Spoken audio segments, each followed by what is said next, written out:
The last few years, I've really separated myself from the rest of the world. I've always been someone who likes to be alone, and I don't love the company of others except for some very few people in my life. A few years ago, I was at the height of my introverted personality. I would go out of my way to find peace and quiet. During this time of my life, I would often find cabins and other secluded places to stay on the weekends whenever I had the funds to make it happen. That may seem ridiculous to some people, but my anxiety for just normal interactions with people was so bad at this point that I would go to those extreme lengths just to be alone. This extreme habit continued for about 2 years. During that time, something happened at one of my weekend cabin getaways that really freaked me out. The weekend started like any other one. I found a secluded cabin about 2 hours from home and made the trek out there. I usually would use that weekend time to hike, spend time outdoors, and mostly just catch up on reading. I love to read, and being out in the wilderness where it's quiet always helps me to relax and concentrate. I arrived Friday evening at the cabin, made a small dinner, read a few chapters of my book, and went to bed early. The next morning, I decided to take a long hike. I've always just found peace being outside in nature. Whether it's sunny, rainy, or even snowing, I just love being outside. While I was hiking through the woods, I could hear something behind me. The sound of twigs and branches snapping. You could assume that it was just the sounds of nature, but it sounded almost too deliberate to be natural. I tend to be irrational, so my mind went right away to somebody following me, but every time I turned around and scanned the surroundings, I was completely alone. I kept hiking for a little while longer, but that feeling of paranoia just kept growing. I planned on hiking a little further, but I decided to cut the hike short and head back to the house. I had gotten to a point where I wasn't even enjoying being outside anymore. That night was particularly rough on me. Maybe it was because of all the anxiety I was feeling on the hike earlier, but I just remember being sad. I decided to have a drink, and that turned into a few drinks. Once I started to feel the drinks hitting my system, I felt better, and all that anxiety from earlier slowly disappeared. I tried to read, but instead, I just put on some music and started to vibe.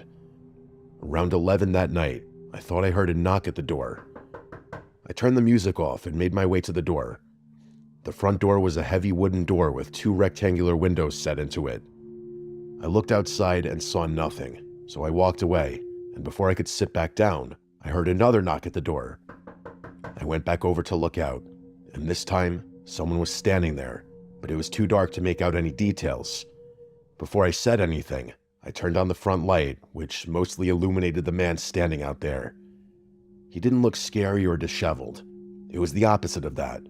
A clean-cut man with a suit was standing on the other side of the door. He was about 6 feet tall, had an athletic build, and was clean-shaven with a slicked-back haircut. This man was clearly out of place. He looked like he was ready for a business meeting, not a nighttime walk in the woods. I couldn't figure out why a man in a suit would randomly show up to a secluded cabin at 11 p.m. From my side of the door, I asked the man if he was okay and what he wanted. There was a weird and almost unnatural pause before the man answered. It was almost like he was processing what I was saying before he answered. Then he finally answered and said that he was driving with his girlfriend earlier. He claimed that he had spent hours walking around looking for her, and now he's lost. He asked if he could please come inside so he could call someone for help. On its own, this was alarming and unsettling, just because a random stranger appeared at the door in the middle of the woods. But one of the most unsettling parts of this was his lack of any emotion in his voice. This did not sound like a man who was lost and missing his girlfriend. He sounded completely void of emotion. I told him to back away from the door and wait at the end of the driveway, and that I would call someone for help. He paused again and looked around slowly. With that same lack of energy, he said that he really needed to come inside. Something was outside, and if he didn't get inside for help, he was going to be in trouble. The tension I felt at this moment is almost indescribable. I told him I was calling the police and that he could either wait outside or leave, but I was not letting him inside the cabin. As I walked away from the door to grab my phone, I heard him say that he wanted to hide inside the cabin. He was in trouble and he needed to hide inside. I grabbed my phone, and that's when he started to aggressively pound on the door. I ran back to the door, and I started to scream some vulgar things at the man outside. In the middle of my rant, I stopped yelling because I heard the man laughing. This was by far the most emotion the man had shown. I looked out the window, and the man had his face practically pressed up against it. His face was just inches away from mine. I nearly fell over from the shock of seeing him so close to me. In a calm voice, he said, "Come on, Victor, just open the door already." Somehow, this stranger in his suit knew my name. I was frozen for a few seconds, and then without thinking, I dialed 911 and I told them that I was staying at a cabin and a strange man was trying to break in. As soon as I hung up the phone, I looked out the window and nobody was there. For almost 15 minutes, I waited for the police, and I never once stopped looking out the window. During that time, I didn't see any movement outside. It was one single patrol car, and when he got there, I opened the door and let him in quickly. I told the cop everything, and he seemed concerned and confused. He told me that none of the other surrounding residents reported anything weird, and this was the first time he had ever gotten a call like this. The cop was nice and could tell that I was a nervous wreck. He suggested that I drive into town and stay at one of the hotels if I was still scared. I told him that I had been drinking and that I didn't feel comfortable driving my car, but I didn't want to stay there alone. He was nice enough to offer to drive me into town. As we were walking to the patrol car, I heard the officer make a weird sound, almost like he was shocked. I asked what was wrong, and he pointed to the tires of my car in the driveway. My tires were deflated, and it looked like they had been slashed. I started to unravel a bit, and the cop did a good job of keeping me as grounded as I could be. He drove me to a nearby hotel and stayed with me in the lobby until I could get in touch with my dad. I stayed in that hotel that night, and my dad came to pick me up in the morning and help me sort out the details of getting my car towed. The owner of the cabin reached out to me a million times to apologize, but I just didn't care. I wanted this experience to be over. I didn't even ask for a refund. Some people have floated the idea to me that somehow the owner of the cabin was involved in this nightmare, or that the owner himself was the man in the suit, but I don't think so. The man had a picture of himself on his profile, and the man in the suit looked nothing like this guy. I never got any answers, and I'm sure I never will. I still get chills to this day when I think about that night. Even seeing those stupid prism windows freaks me out. I hate knowing that somewhere out there, this man is potentially still terrorizing people. Before we get into the craziest part, drop a comment if you're watching this in the dark. Let's see who's really brave one. Like, subscribe, and stay tuned. About 6 months ago, my father passed away. I'm not looking for any sympathy or anything like that. I didn't have a good relationship with the man. He wasn't a bad guy. He just didn't know how to be a proper father to me specifically. At a very young age, I realized that I was nothing like him. I knew I wasn't going to become the person he wanted me to be, and I know that bothered him, even if it was just subconscious. Fast forward to 6 months ago when my father passed, and I was surprised to see that he left me his cabin in his will. I've had friends tell me that this was my father playing one last joke on me, but I don't think that's the case. I think he knew I would sell it, and I think that's what he wanted me to do. After some of the boring paperwork details, I was told that, to sell it, I needed to go and clean it up and maybe fix some of the things that needed work. I used that as an excuse to stay at the cabin one last time. This was my way of saying goodbye to my father. When I arrived at the cabin, the first thing I noticed was the horrific smell. It smelled like death in there, and no, he didn't pass away in the cabin. He actually hadn't been to the cabin in almost a year before he died. I looked around for any dead animals, but I think the place just stunk from years of not being cleaned properly. The next thing I noticed after the smell was that the cabin looked exactly how I remembered it looking when I was 10. He still had the same setup, the same gross couches, the same bookshelves. Literally everything was the same. I spent a few hours downstairs deep cleaning every inch of that place. Luckily, my father fixed the roof a few years ago, so that was the one thing I didn't need to worry about.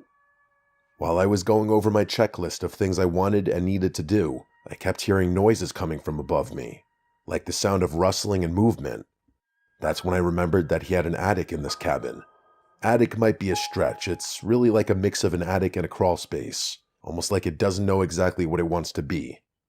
There's a back hallway in the cabin, and located on the ceiling in the back hall is a pull-down cord. When you pull the cord, the door opens, and one of the retractable ladders comes down. I slowly started going up the ladder, and I was prepared to be attacked by a legion of raccoons or squirrels. Instead, I was attacked by an even more foul smell than before.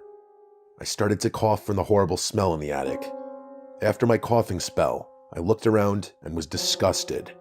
There were boxes everywhere, But the worst part was that there was trash all over the place. Wrappers from food, empty beer cans, and just garbage everywhere.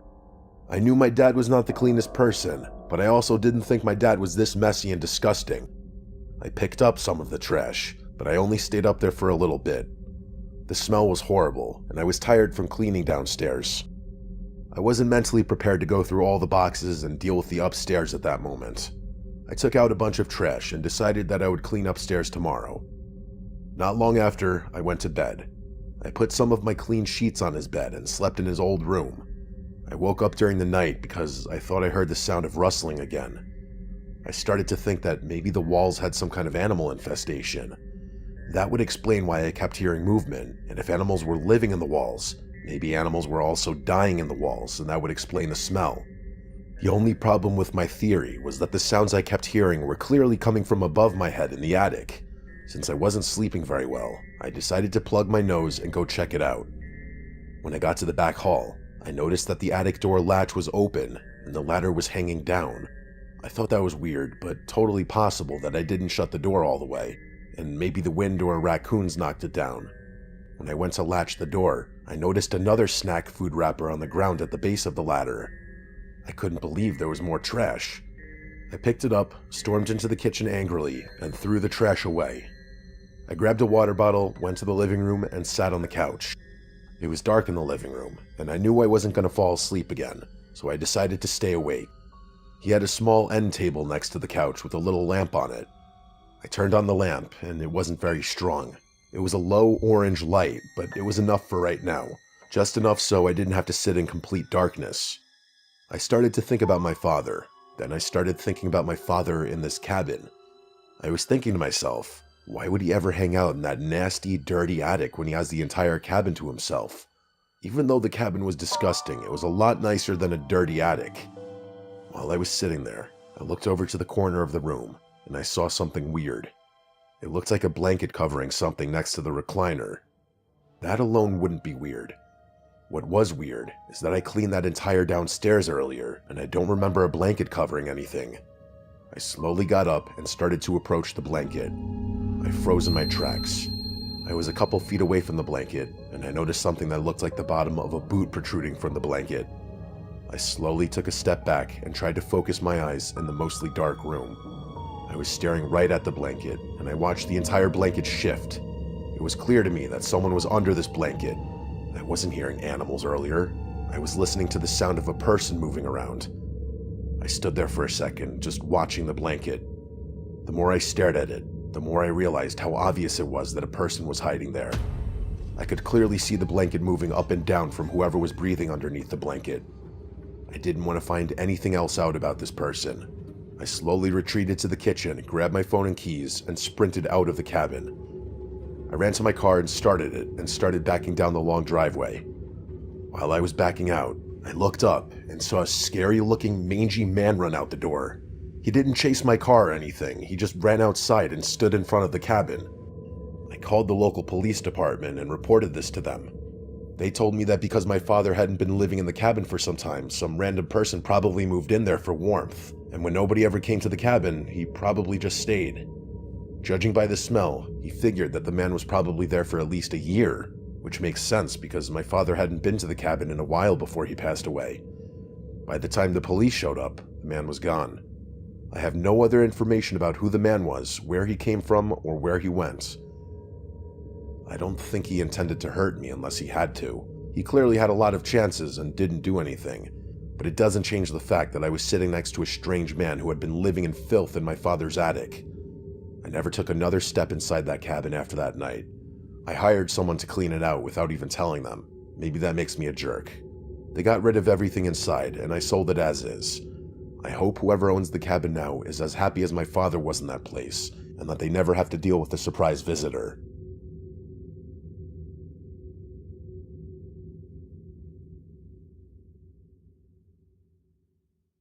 Catch you on the next one. Like, subscribe, and stay tuned.